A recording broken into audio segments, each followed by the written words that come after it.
திருவாரூர்ல இருந்து திருத்துறைப்பூண்டிக்கு செல்லும் வழியில இருக்கக்கூடிய தேவார பாடல் பெற்ற திருத்தலம் திருக்கொள்ளிக்காடு. இங்கு பொங்கு சனீஸ்வரர் ஆலயம் இருக்கிறது. இங்கு இருக்கக்கூடிய இந்த சனீஸ்வரர் கையில ஏர் கலப்பையோட காக கொடியை ஏந்தி வித்தியாசமான உருவத்தில் காட்சி தருகிறார். இவரை வழிபடுகின்ற பொழுது ஏராளமான நன்மை நமக்கு கிடைக்கும். இங்கு மூலவராக அக்னீஸ்வரர் நாமம் கொண்டு இறைவன் எழுந்தருளி இருக்கிறார். சனி பகவானினுடைய தந்தை சூரிய பகவானுக்கு தோஷம் ஏற்பட அந்த தோஷத்தை இந்த திருத்தலத்திற்கு வந்து அவர் வழிபட்டதால் அது விலகிச் சென்றது. ஒவ்வொருவரும் செய்கின்ற பாவ புண்ணியங்களுக்கு ஏற்ப நமக்கு நன்மையும் தீமையும் கிடைக்கும். சனி பகவானினுடைய அந்த அனுகிரகமும் அல்லது தண்டனையும் கிடைக்கும். இப்போ தண்டனை கிடைக்கிறதால அந்த தண்டனையினுடைய அளவை காலத்தை பொறுத்து அந்த பாவமானது குறையும்.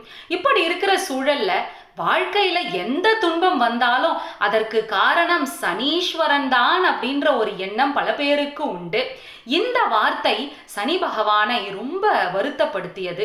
எல்லாவற்றிற்கும் நான் தான் காரணம்னு எல்லாரும் சொல்றாங்களே, அந்த அவப்பெயரிலிருந்து நான் வெளியே வர வேண்டும்னு அவர் சிந்திக்கிறார்.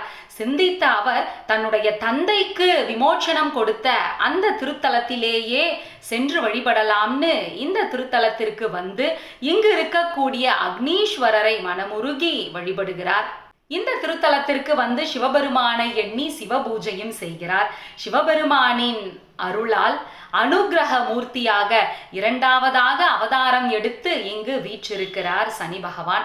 ஏராளமான நன்மைகளை இவர் தருகின்ற காரணத்தால இங்கு வீற்றிருக்கக்கூடிய சனீஸ்வரனுக்கு பொங்கு சனீஸ்வரர்னு பெயர் உண்டு.